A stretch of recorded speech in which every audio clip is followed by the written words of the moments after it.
Welcome to the first video tutorial of the series How to Use 3DQSAR.com. I'm Spiderino and will guide you through each part of the website so you can obtain your structure-based and ligand-based models for molecular design. This first video is dedicated to PyMol Edit, and I will show you how to create your dataset on the website. This page contains all your datasets listed here. To create a new dataset, press on Added Dataset. Now we need to give our dataset a name. We select the correct assay type and activity standard type. It is crucial to insert the Chembl ID, UniProt ID, and the DOI of the publication. Then we can press Submit. Now we can begin loading molecules on our dataset. There is more than one way to do that. The fastest way to upload groups of molecules is by pressing Load Molecules. We can load a .csv file made with Excel containing multiple molecule smiles and then another file containing their p-act. Or we can upload MOL2 and SDF molecules directly. The best way to upload molecules on the dataset is to check their formulas directly on the publication where their synthesis is described and draw them using the Draw a 2D Molecule tool. Here, we can draw the molecule 2D structure by using MolEdit.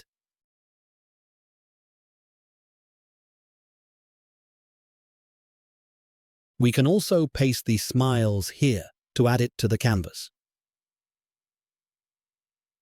Now fill in the name here and give the molecule an activity value and unit. This will be our p-act. Be extra sure that the standard unit is correct. As you can see, the molecule now appeared in the list with his p-act. Now let's add all the other molecules.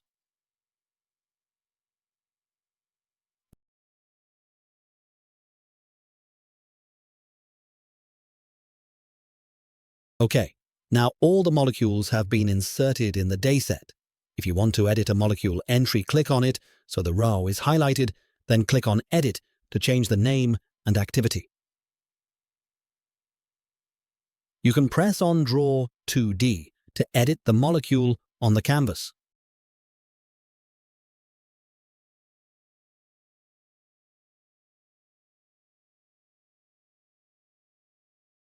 Or Draw 3D to visualize, rotate, and edit the molecule structure in 3 dimensions. Press the right button of your mouse and drag to rotate the molecule on screen.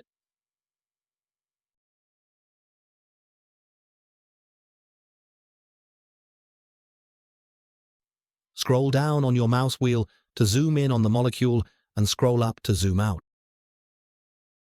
Hydrogen atoms are represented with white spheres, and in this case they are already shown on screen. Sometimes they are hidden.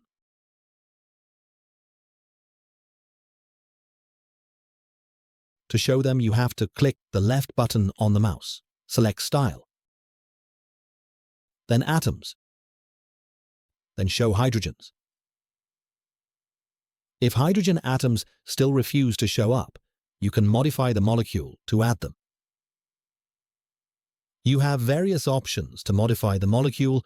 First, you can delete atoms by clicking on the Delete Atom button, then clicking on the atom you want to remove.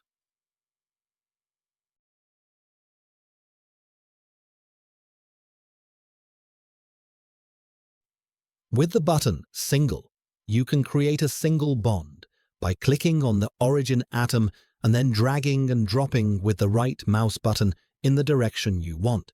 This will add a methyl group to your molecule by default. By clicking Double and then clicking in the middle of 2 atoms, you can add a double bond. By clicking triple, you can add a triple bond in the same way. If you want to restore a single bond, you can always use the single button again, clicking on one atom and dragging to the second atom of the bond. By clicking on the C button, you can change an atom to carbon, for example this hydrogen. H button is for hydrogen, N for nitrogen, etc. Let's turn this carbon to iodium.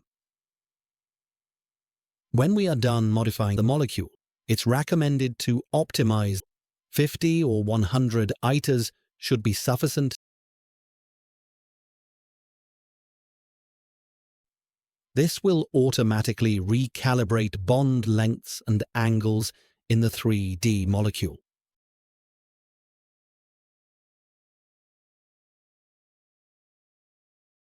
Then we can press Submit. We can now split the dataset in training set, validation set, and test set. This will be essential for validating models in the next parts of the tutorial. A good split is 20% test set and 20% validation set. We can press Submit, so 60% goes to training set. I hope this tutorial will be useful for you. This is the first step to build ligand-based and structure-based models. Feel free to contact me if you have any doubts. See you in the next video guide.